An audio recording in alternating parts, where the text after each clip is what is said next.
പറക്കുന്നളി എന്ന് പറഞ്ഞ സിനിമ വന്നതിൻ്റെ പുറകെ ഞാൻ ചെയ്ത് ഇഷ്ടം എന്ന് പറഞ്ഞ സിനിമയാണ് ഭയങ്കര റിയലിസ്റ്റിക് ആയിട്ട് അച്ഛനും മകനും ഒക്കെ ഉള്ള ഒരു സിനിമയുടെ പറയാം. നമ്മൾ ഉടനെ കുറേ പേര് പറഞ്ഞത് പറക്കുന്നളി പോലെ സിനിമയാണ്. പിന്നെ നമ്മൾ ആ സിനിമയുടെ പുറകെ പോയേയില്ല.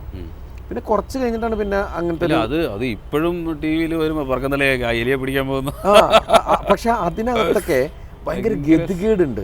ലോയി സാർ എൻ്റെ അടുത്ത് പറഞ്ഞൊരു കാര്യമുണ്ട്, പറക്കുംതളിക എന്ന് പറഞ്ഞ സിനിമ എനിക്ക് ഇഷ്ടമായ സിനിമയാണ്. കാരണം അതൊരു സാധാരണക്കാരൻ്റെ ഗതികേട് തുടക്കം തന്നെ മനസ്സിലായി എന്നുള്ള. കാരണം അയാൾ ബെൻസ് കാറിൽ വന്നിട്ട് മറ്റാളോട് പൈസ എന്തെങ്കിലും, അപ്പോൾ അയാൾ പറയും വേണ്ട സാർ, അല്ല എനിക്കെന്തെങ്കിലും, ഞാനൊന്നും കഴിച്ചില്ല, ലിഫ്റ്റിൽ വന്ന് ലിഫ്റ്റും ചോദിച്ചു വന്ന ആളാണ്. അവളുടെ വല്ലാത്ത ഗതികേടാണ്.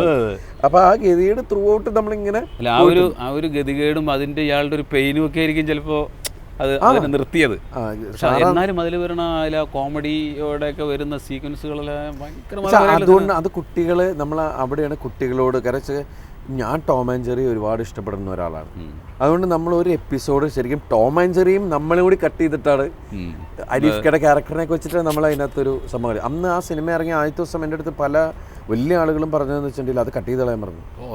ഞാൻ പറഞ്ഞു അത് നിങ്ങൾക്കുള്ളതല്ല, അത് കുട്ടികൾക്കുള്ളതാ. ഇപ്പോഴും വന്ന സിനിമ 150 ദിവസം ഓടിയ സിനിമയാണ്. കാരണം അത് റിപ്പീറ്റ് ഓഡിയൻസ് ഭയങ്കരമായിരുന്നു. പറക്കും തളിക എന്ന് പറഞ്ഞാൽ ആ പാട്ട് വേണ്ടാന്ന് പറഞ്ഞ് ബഹളം കൂട്ടിയിട്ട് ആ പാട്ട് എടുത്ത് നമ്മൾ നിർത്തിക്കോളാന്ന് പറഞ്ഞിട്ടും കാല് പിടിച്ച് പ്രൊഡ്യൂസറുടെ കയ്യിൽ നിന്ന് വാങ്ങിച്ചാണ്.